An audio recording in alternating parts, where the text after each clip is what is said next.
Bonjour Madame Desmarais.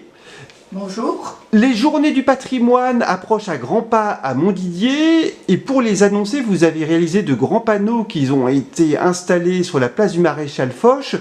Que peut-on voir sur ces panneaux?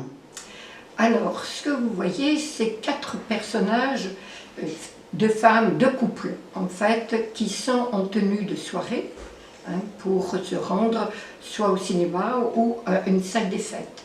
Donc, ce sont des personnages des années 30.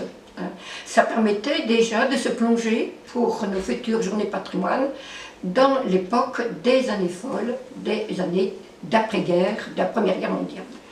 Et on trouve également une représentation de l'hôtel de ville et une autre du cinéma. Et du cinéma. On a voulu représenter 2 panneaux qui sont tout à fait l'emblème de Montdidier, surtout l'hôtel de ville qui a été inauguré en 1930.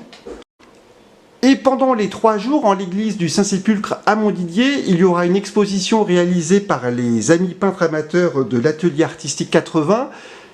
Quelles œuvres pourra-t-on voir ces jours-là? Alors, vous allez être très étonné de retrouver sur Montdidier un musée. Un musée qui regroupe des copies que nos amis peintres ont produites, copies de Van Gogh, de Corot, de Picasso, de Modigliani, de Matisse, de Valadon, et de Tamara Lempicka, entre autres.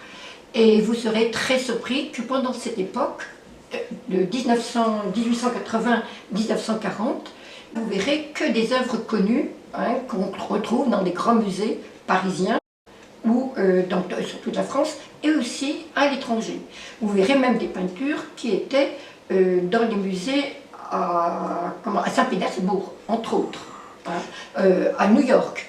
Donc ça va être un petit peu une première pour présenter aux Montdidiériens et aux alentours, les habitants autour de Montdidier, découvrir la peinture de ces époques-là.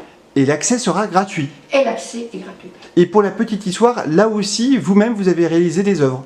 Tout à fait. Eh bien, merci beaucoup, Madame Desmarais. Merci.